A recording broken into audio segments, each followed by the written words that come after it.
నేనే రాజులకు రాజు జయించి రాజసూయ సంకల్పించినారట.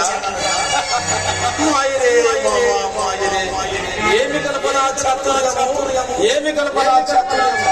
తమ తండ్రిని దేవలోకము నుండి సర్వలోకమునకు ఆశ్చర్యమట. అయినను మూలమున స్వర్గనరకాధిపతి పాండురాజును పోలసలే కదా. అతడు సరైనదేవి అయ్యారే సకల రాజ్యాంగ లోకములతో భారత సర్వభౌమ సాధింపబడే కుమారుగా ఆ పాండవులందరూ రాజుతో సాధి రాజుని దుష్యంతమైంది. ఆయనను ఎన్ని బుధ సమయంలో జయించాడు. ఈ ఆగమ చాగరాజు మేఘరాజు. అవును సోదరా, నాకు ఆజ్ఞాపించిన చోటు నేను శత్రుఘ్న సమేతముగా పోయి